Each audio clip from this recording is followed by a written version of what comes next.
Hi, I'm Davina, and I am recovering from complex post-traumatic stress disorder and narcissistic abuse, just like you. And today I want to talk about um, acknowledging how we are actually feeling. And this is so key to healing and recovering because many of us have been taught to deny our feelings, dismiss our feelings, ignore our feelings. We might have been told, don't worry, or you're okay, or why are you crying, or calm down. So no matter what we were feeling, it was the wrong feeling.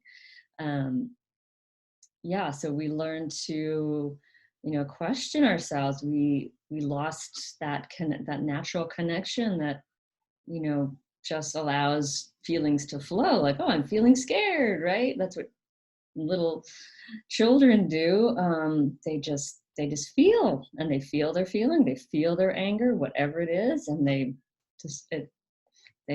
let it flow through their body, through tears or through um, action or motion. And so, yeah, being a nanny has definitely been such a blessing to see how toddlers and how children really actually, wow, just feel, just that's part of their day. And they feel their anger, they go back to their happiness. They feel their fear, they go back to that balanced happiness.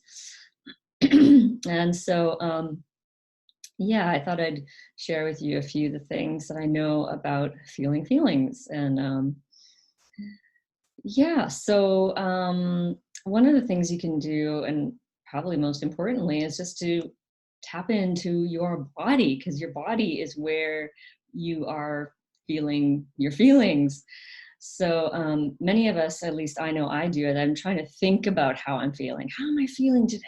Am I feeling nervous? I'm trying to think about how I feel, which doesn't really work. Or I could be thinking like, oh yeah, I'm feeling happy, but and my body is telling me different things, different messages. So um, yeah, it's important to start to really listen to the sensations that are in your body.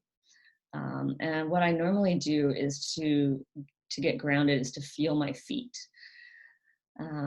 For years, I tried using my breath as, because that's what everyone says, breath meditation, and connect to your breath, and that'll connect you to the moment. But I think there was so much going on in here that it didn't feel like a safe place to be. And so that I definitely recommend that you find your own kind of anchor, and feet works wonderfully for me. So just feeling the sensations in the bottom of my feet, noticing them on the floor, noticing the weight of your body on the earth, maybe even just looking at something that you see and just noticing the details of it, like really starting to get yourself into the moment, slowing down. And then noticing anywhere there might be some tension. You'll start to get familiar with where your tension shows up, whether it's somewhere in your face, your head, your jaw, your forehead. Maybe it shows up in your neck, your shoulders, your upper back. So that's one thing you can start to do, is tap into, okay, where is the tension in my body? And then you also maybe want to notice a little, then start to maybe notice, like, how's my breathing? Is it deep and easy and natural? Is it short? Is it long? And just as I'm doing this, I'm noticing that my breathing is a little bit short today, and that I have a little bit of a nervous or excited energy going on. And so I'm talking a little bit fast and trying to like catch my breath a little bit. Um, yeah, so you might be leaning towards maybe an energy of, the fear or anger or excitement, those kind of higher energies, or you might be on the other end of the scale. You might be feeling the lower ones, slower, maybe depressed or hopeless, or you might be grieving. It's even just noticing, like, where are you on the kind of continuum of feelings. And this feelings wheel is super helpful. This is the one that I picked up here, if you can see it there. Yeah, it shows you different feelings and how you feel when your needs are being met. So I recommend picking up a feelings wheel, because it can help you start to identify different feelings other than, just the general ones like, oh, I'm sad or I'm scared. Then you can start to be a little bit more distinguishing, like, oh, I'm feeling irritated, or I'm feeling heartbroken, or, I'm feeling optimistic. And then you start having a vocabulary for your feelings as well. So, yeah, noticing things that are going on in your body. And yeah, just trying to tap in and to listen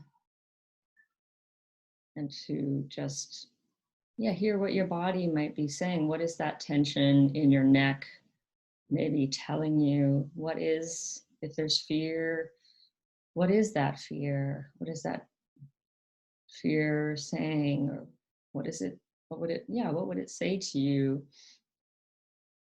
Um, it just takes a lot of practice to start noticing what these feelings are. And I know I still need practice daily. Like, what is this feeling? Because I'm so used to going, no, I'm not feeling that. Or I should be calm. I should be happy. But in reality, I might be feeling angry. So it takes me maybe some time to go, wait a minute. No, I'm not feeling calm and happy. I'm actually feeling angry. And to notice what that's like, what that energy is like in my body. And I'm sure I'm going to continue to learn and get more tuned in to what these different energies are like. And yeah, so those are definitely some things that you can do. Is number one, getting grounded in your body, just getting into the present, feeling tension in your body, noticing where it's feeling a little tight, or maybe even just where there's a little even maybe pain, and and then, maybe slowly, if you're open to it, to coming and noticing your breath and noticing your heartbeat, and what that tells you. And yeah, and then getting that feelings wheel out. Where am I on the continuum of feelings, of being between balanced and being this kind of higher energy that may not be balanced, or maybe being a lower energy. Yeah, and notice that they are just feelings. Well, I don't want to say just, but it's really important to know, because we get so identified with our feelings, because we didn't feel our feelings. So because we weren't allowed to feel fear, we thought, I am fear, I am afraid. Even changing the way you talk about your feelings, instead of saying I am scared, say I am feeling scared. It's a subtle, but it's really important to start using that kind of language. Not I am sad, but I am feeling sad. And when you feel the sadness, it actually just, 90 seconds later, it can be gone. Yeah, I'm actually really surprised, because that last weekend I was feeling a lot of grief. And, I just had a few cries, like just And then this week is just, it's gone, right? And of course, there might be more coming. I don't know. It's just really day by day, moment by moment.